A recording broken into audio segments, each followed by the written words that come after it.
Dear students, अस्सलामु अलैकुम। जैसा कि आप जानते हैं, फिजिक्स क्लास 10 यूनिट 12 आजकल हम डिस्कस कर रहे हैं। तो इसमें काफ़ी सारी चीज़ें हम पढ़ चुके।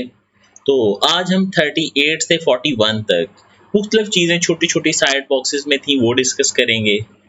उनसे रिलेटेड इन्फॉर्मेशन जो है वो हम पढ़ भी चुके हैं। साथ साथ इसलिए नहीं बताई थी कि जब वो बाकी चीज़ें पढ़ लेंगे तो ये उनके साथ लिंक्ड है, तब आपको ये बेहतर तौर पे समझ आ जाएंगी।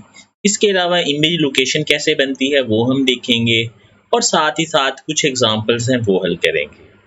आज का लेक्चर शायद थोड़ा सा लेंथी हो जाए, लेकिन इसमें याद करने वाला इतना काम नहीं है, इसलिए आप ज़रा ध्यान से समझने की कोशिश कीजिए। समझने वाला ज़्यादा है। अगर आपने अच्छे से समझ लिया तो जो आइंदा चैप्टर है वो आपको आसानी से समझ आएगा। सबसे पहली बात ये कि हम लोगों ने मिरर टर्मिनोलॉजीज में कुछ पढ़ा था, उसी के हवाले से कनकेव और कन्वेक्स की कुछ प्रॉपर्टीज हैं। ये आप पहले भी याद कर चुके कि जो कन्वेक्स मिरर है इसमें focus lies behind the mirror.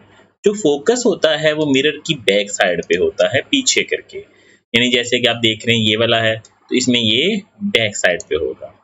The focus is virtual. यकीनी सी बात है, मिरर से पीछे तो कोई रेज नहीं जा रही, तो ये विर्चुअल होगा। विर्चुअल मतलब ख्याली, तखयलाती। As the rays of light after reflection appears to come from the focus। क्यों विर्चुअल होगा? क्योंकि रेज आती हुई महसूस हो रही हैं ये पीछे से, सच में नहीं वहां पे जा रही। अब आते हैं कनकेव की तरफ। कनकेव में मिरर होगा यूं फ्रंट पे। The focus is real as the ray of light after reflection converge at the point। क्योंकि कन्वर्ज हो रही हैं तो इसलिए ये होगा रियल। ये जो आर लिखा आ रहा है ना आपको नजर, ये रेडियस है, सेंटर ऑफ कर्वेचर से लेके किनारे तक का फासला। इसके बाद आम अगर मिरर में, आम शीशे में आप देखें, उसके सामने ऐसे फिजिक्स लिख के आम घर में जो आपके पास मिरर्स हैं उनके सामने रखें, तो आपको ऐसे लेफ्ट राइट रिवर्सल नजर आएगा। ये उसमें इमेज जो है वो उल्टा बनता है, लेफ्ट साइड राइट पे चली जाती है, राइट साइड जो है वो लेफ्ट पे चली जाती है। यही वजह है कि रोड्स पे चलते हुए शायद आपने कभी गौर किया हो कि जो एम्बुलेंसेज हैं उनके फ्रंट पे उल्टा एम्बुलेंस लिखा होता है। क्यों उल्टा लिखा हुआ होता है? ताकि जो फ्रंट पे जाने वाले ड्राइवर्स हैं जब वो बैक मिरर में पीछे से आती हुई एम्बुलेंस को देखें, जाहिर सी बात है जो ड्राइवर देख रहा है पीछे से आती है एम्बुलेंस में को, वो मिरर में देखेगा तो उसे वो उल्टा होके सीधा नजर आना शुरू हो जाएगा। और घर में भी अगर आप देखें यूं करके, तो आपको अपनी इमेज जो है ना रिवर्सल में नजर आएगी। यानी ये वाला राइट वाला हैंड जो है वो, जैसे आप ऐसे खड़े हों तो ये वाला हाथ आपको इस तरफ नजर आएगा और ये वाला हाथ इस तरफ को नजर आएगा। पर इमेज का फासला सेम होगा जितना आपका मिरर से है। फर्ज कीजिए आप मिरर से यहाँ पे 3 फुट के फासले पे खड़े हैं, तो आप देखेंगे कि जो आपका इमेज बन रहा है वो भी 3 फुट के फासले पे ही बनेगा। यानी जितना आप पीछे हटते जाएंगे उतना ही मिरर में जो है इमेज वो पीछे हटता जाएगा। अब यहाँ पे आपसे ये पूछा जा रहा है कि ये जो आपको नजर आ रहा है टाइगर, इसका पानी में, तालाब में अक्स बन रहा है, तो इसकी वजह क्या है? कौन सा फिनोमिना यहाँ पे अमल में आ रहा है? किस अमल के तहत ये इमेज जो बन रहा है? तो सिंपल सा आंसर है due to the reflection. Reflection की वजह से ये वाला अमल हो रहा है। इसके बाद हम लोगों ने पढ़ा कि कनकेव मिरर में जो रे पैरेलल होती हैं वो एफ में से गुजरती हैं, यानी पैरेलल रेज एफ पे इकट्ठी होती हैं। इसका रिवर्स भी पॉसिबल है, यानी जो एफ में से निकलेंगी वो पैरेलल हो जाएंगी, यानी जो पैरेलल हैं वो एफ पे इकट्ठी होंगी और जो एफ में से निकलेंगी वो पैरेलल हो जाएंगी, जैसे कि आप इस एनिमेशन में देख रहे हैं। तो इस प्रॉपर्टी को यूज करते हैं इन किसमें, ये जो हमारे पास पैराबोलिक लाइट्स होती हैं घरों में, आपके पास जो टॉर्च होती हैं, उस टॉर्च को आप गौर कीजिएगा, जहाँ पे बल्ब लगा होगा इसकी बैक साइड पे ऐसे कर्व शेप में एक कनकेव मिरर बना हुआ होगा। क्यों? ताकि जो रेज जाके टकराएं वो पैरेलल होकर दूर तक चली जाएं, ज्यादा फासले तक चली जाएं। तो इस वजह से टॉर्चों में, गाड़ियों की हेडलाइट्स में, मोटरसाइकिल की हेडलाइट में इस किस्म के मिरर्स लगे हुए होते हैं, लाइट को सीधा दूर तक भेजने के लिए। इसके बाद है रिफ्लेक्शन। आम मिरर में हमने रिफ्लेक्शन के बारे में पढ़ा कि जब इंसिडेंट रे टकराती है तो वो रिफ्लेक्ट बैक होती है। किस तरह से? कि एंगल ऑफ इंसिडेंस बराबर होगा एंगल ऑफ रिफ्लेक्शन के। एंगल ऑफ इंसिडेंस बराबर होगा एंगल ऑफ रिफ्लेक्शन के। जो हमारे कनकेव या कन्वेक्स मिरर्स हैं, इनमें भी सेम रूल है। इनमें भी angle of incidence angle of reflection के बराबर ही होता है। जब जाके ये टकराती हैं तो टकरा के इस तरफ जाती हैं, दरमियान में अगर हम इस जगह पे ऐसे करके बना लें, इसका नॉर्मल ड्रा कर लें, तो इसमें भी एंगल ऑफ इंसिडेंस और एंगल ऑफ रिफ्लेक्शंस बराबर ही होंगे। अब आपके ज़हन में होगा कि जब ऐसे कर्व की शक्ल में है, जो पैरेलल रेज हैं वो एफ में से कैसे गुजर जाती हैं। उसकी वजह यह है कि इसकी शेप ऐसे कर्व में होने की वजह से ऐसे करके जब आप इस पे टेंजेंट ड्रा करें और नॉर्मल ड्रा करेंगे, तो ये टेंजेंट पे नॉर्मल बनेगा वो बिल्कुल इस तरह से बनेगा कि एंगल ऑफ इंसिडेंस और एंगल ऑफ रिफ्लेक्शन आपस में बराबर होते जाएंगे। अब आप इस एक्टिविटी को देखें, इमेज कहाँ पे बनता है और कैसे बनता है। मिरर्स में इमेज बनाने का तरीका ये होता है कि जो रे पैरेलल है वो एफ में से गुजरेगी, जो रे पैरेलल है वो एफ में से गुजरेगी, और जो एफ में से गुजरेगी वो पैरेलल हो जाएगी। यानी एक दूसरे के ऑपोजिट बात है। जो रे ये नंबर 1 पे पैरेलल है वो एफ में से गुजरेगी, और जो पहले से एफ में से गुजरेगी, जैसे नंबर 3 है, वो 4 पे आके पैरेलल हो जाएगी। अब होगा क्या कि ये जो दोनों रेज हैं जहां पे जाके मिलेंगी वहां पे जाके इमेज बनना शुरू हो जाएगा। तो ये इमेज बन गया। अब ये इमेज कहाँ पे बनेगा? आप लोगों ने वो चम्मच वाली एक्टिविटी की होगी, उसमें आपने देखा होगा कि जैसे जैसे आपका डिस्टेंस चेंज होता है, जैसे जैसे ऑब्जेक्ट का फासला चेंज होता है, वैसे वैसे जो इमेज है उसकी जगह भी तब्दील होती रहेगी। यानी जैसे जैसे डिस्टेंस चेंज होगा वैसे वैसे इमेज लोकेशन भी चेंज होती जाएगी। अगर इन्फिनिटी पे है या सी से पीछे है तो इमेज बनेगा एफ और सी के दरमियान, ये पहली दो डायग्राम्स में। नंबर 2, अगर इमेज और ऑब्जेक्ट सी पे है तो इमेज भी सी पे ही बनेगा। यानी अगर ऑब्जेक्ट सेंटर ऑफ कर्वेचर पे है तो इमेज भी सेंटर ऑफ कर्वेचर पे ही बनेगा। अगर ऑब्जेक्ट जो है वो सी और एफ के दरमियान में है तो ये रेज दूर जाके मिलेंगी सी से पीछे और बड़ा बनेगा। अगर एफ पे है तो ये रेज पैरेलल हो गई, कहीं पे भी नहीं बनेगा, कभी भी नहीं बनेगा। और अगर एफ से भी आगे है तो ये सामने की तरफ आप देख रहे हैं, टकराने के बाद रेज ऐसे फैल रही हैं, पीछे को अलबत्ता जाके मिलेंगी और इमेज जो है वो वर्चुअल ड्रा हो जाएगा, वर्चुअल बन जाएगा। तो यही वजह थी कि जब आपने वो चम्मच वाली एक्टिविटी की, जब आप पास थे तो इमेज सीधा और बड़ा बन रहा था। जैसे जैसे ऑब्जेक्ट आप दूर करते जा रहे थे वैसे वैसे इमेज जो है वो इन्वर्टेड उल्टा होता जा रहा था और छोटा होता जा रहा था। अब इमेज कहाँ पे बनेगा? रे डायग्राम से तो हम मालूम कर ही सकते हैं, लेकिन साथ ही साथ हम मिरर फार्मूले से भी मालूम कर सकते हैं। मिरर फार्मूला हमारे पास है 1/f is equals to 1/p plus 1/q। इसमें से f क्या है? f stands for focal length, f stands for focal length, p stands for object distance, p stands for object distance, Q stands for image distance। अब ये object distance और image क्या है? फर्ज कीजिए आप मिरर के सामने ये खड़े हो गए। जब आप मिरर के सामने खड़े हुए तो यू आर द ऑब्जेक्ट। आप क्या हैं? ऑब्जेक्ट हैं। आप क्या हैं बेटा? ऑब्जेक्ट। अब आपका इमेज जो पीछे जाके कहीं पे बन रहा है, तो वहां पे जो मिरर से वो कितना पीछे बन रहा है, that is called image distance. और आप कितनी दूर खड़े हैं, that is called object distance. यानी आप मिरर से कितनी दूर हैं, ये फासला 2 मीटर 3 मीटर 4 मीटर कहलाएगा ऑब्जेक्ट डिस्टेंस। इमेज कितनी दूर जाके बना, that is called image distance. तो ये फार्मूला इस्तेमाल करेंगे हम। ये आपने इसकी एक डेफिनेशन और ये फार्मूला याद कर लेना है। इसके बाद ये नीचे वाला टेबल आपने याद कर लेना है। क्वेश्चन या न्यूमेरिकल्स में ये नहीं लिखा होता कि कौन सी चीज कब पॉजिटिव है कब नेगेटिव है। आपको खुद से अज्यूम करना पड़ेगा, खुद से ढूंढना पड़ेगा पॉजिटिव नेगेटिव। तो इन सिंबल्स के लिए ये साइन कन्वेंशन आप याद करेंगे कि ऑब्जेक्ट डिस्टेंस P पॉजिटिव कब होगा, रियल ऑब्जेक्ट के लिए, और नेगेटिव कब होगा, वर्चुअल ऑब्जेक्ट के लिए। P पॉजिटिव होगा रियल ऑब्जेक्ट के लिए, और नेगेटिव होगा वर्चुअल ऑब्जेक्ट के लिए। क्यू पॉजिटिव होगा रियल इमेज के लिए, नेगेटिव होगा वर्चुअल इमेज के लिए।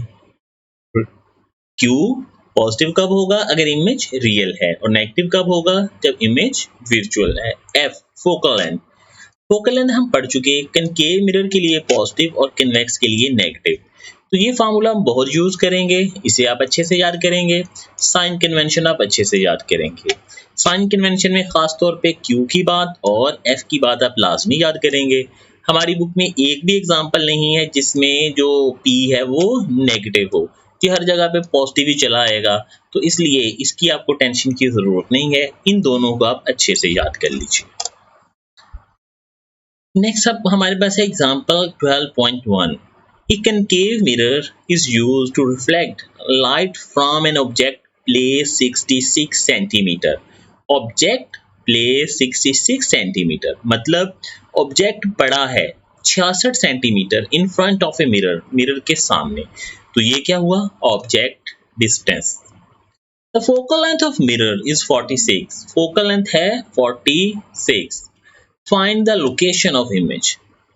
अब यहाँ पे उन्होंने फोकल लेंथ जस्ट 46 दी हुई है, ये मैंने नेगेटिव क्यों लगाया? जी बिल्कुल, आप देखें ये कौन सा मिरर है, कन्वेक्स मिरर है, तो हमने इसके पास साथ नेगेटिव खुद से लगाना है।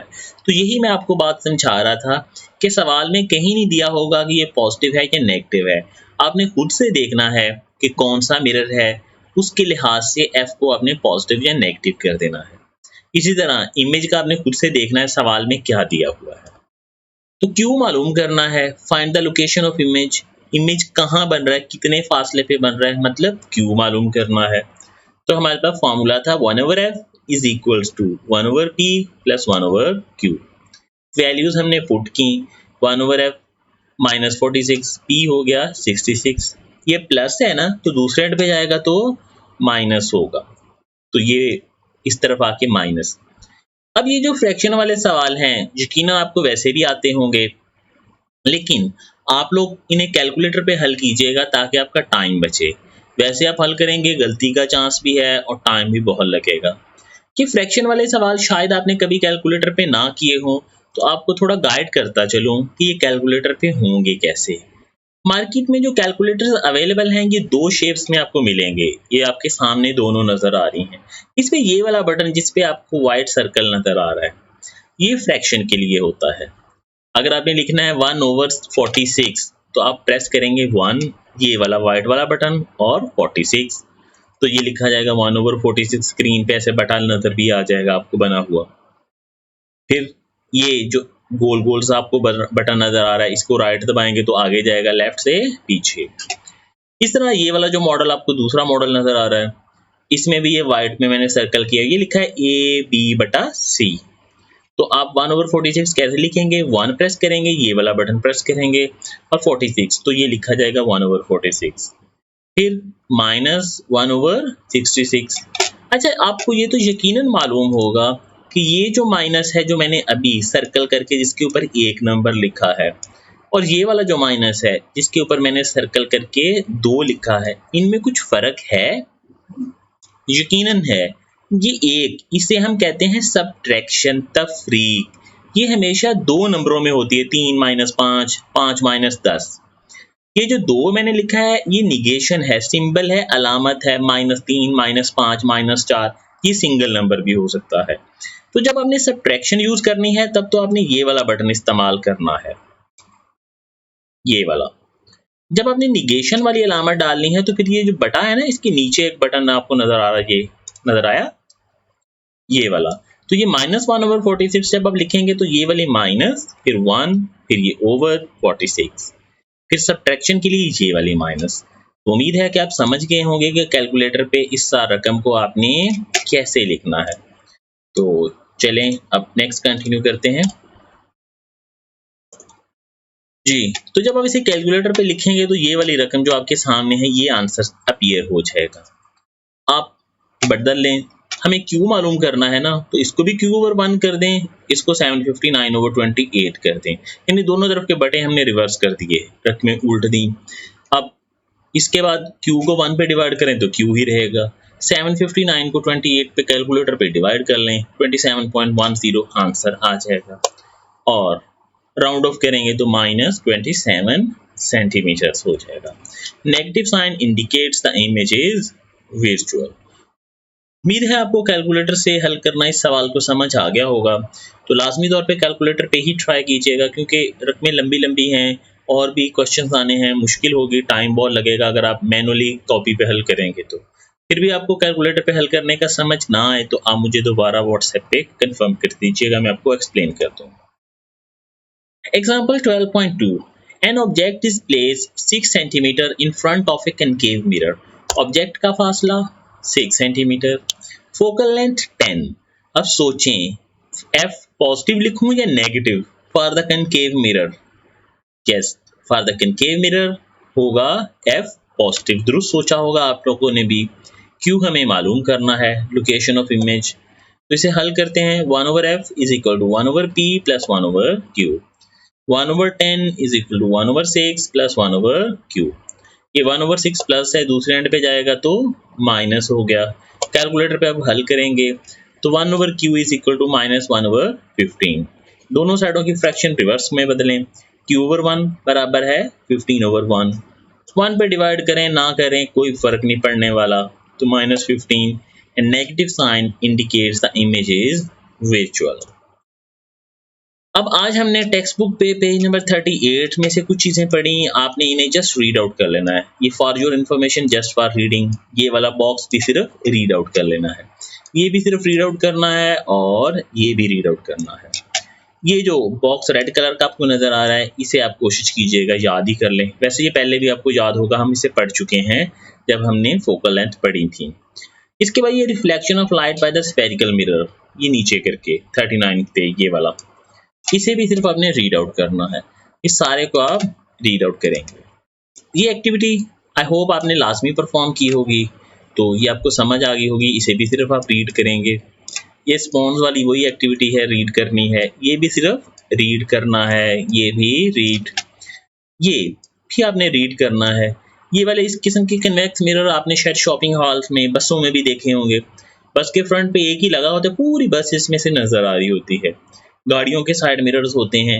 ये कन्वेक्स क्यों लगाते हैं गाड़ियों की साइड में, शॉपिंग मॉल्स में? इसलिए लगाते हैं कि छोटा सा मिरर लगाएंगे और बहुत वसी एरिया दिखाना शुरू कर देगा, वसी एरिया पे नज़र आएगा। इसके बाद ये फार्मूला और ये लर्न कर लीजिएगा, ये फार्मूला भी लाजमी याद कर लें। इसको आप रीड करेंगे और MCQs के लिए इसे देख लेंगे। सिर्फ इतनी सी लाइन आपको याद रखनी है कि F is equal to R/2, या फिर R जो है वो बराबर होगा 2F के। और F पॉजिटिव कब होगा, नेगेटिव कब होगा, वो आपको पहले से आता है। ये साइन कन्वेंशन ये लाजमी तौर पे अच्छे से लर्न करना है। ये एक्टिविटी जस्ट रीड आउट करनी है। अच्छा, इसके अलावा यहाँ पे बता रहे हैं मैग्नीफिकेशन। मिरर्स में हम अक्सर मैग्नीफिकेशन का लफ्ज़ इस्तेमाल करेंगे, तो मैग्नीफिकेशन से मुराद हमेशा बड़ा नहीं लेंगे। यहाँ पे हम लेंगे कितना बड़ा या कितना छोटा। अब कैसे? फर्ज करें अगर किसी सवाल में दिया हो कि मैग्नीफिकेशन है 2, तो इसका मतलब है कि इमेज 2 टाइम्स है ऑब्जेक्ट की, यानी इमेज डबल है ऑब्जेक्ट से। इमेज क्या है? ऑब्जेक्ट से डबल, यानी ऑब्जेक्ट अगर 1 फुट का है तो इमेज 2 का होगा, अगर ऑब्जेक्ट 2 का है तो इमेज 4 का होगा। अगर मैग्नीफिकेशन कहीं पे आ रही है 3, तो इसका मतलब है इमेज 3 टाइम्स है। अगर मैग्नीफिकेशन आ रही है 1/2, तो इसका मतलब क्या है? इसका मतलब है कि इमेज हाफ है। किससे? ऑब्जेक्ट से। यानी ऑब्जेक्ट अगर 1 सेंटीमीटर का है तो इमेज आधे सेंटीमीटर का होगा। फिर ये भी जस्ट रीड करेंगे, ये भी जस्ट रीड करेंगे। इसके बाद ये 2 एग्जांपल्स हैं, इन्हें आप हल करेंगे।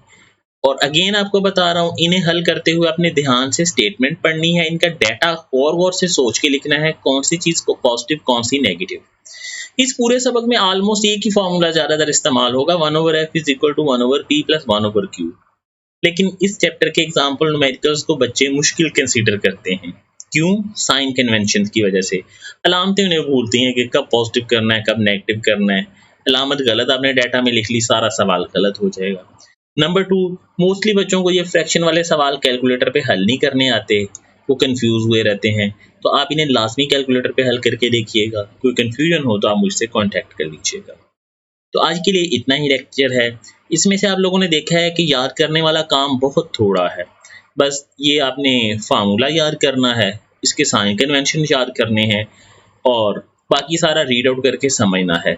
लिखना क्या है, सिर्फ 2 एग्जांपल्स लिख लेनी है अपने 12.1 और 12.2। अपना ख्याल रखिएगा। अल्लाह हाफिज।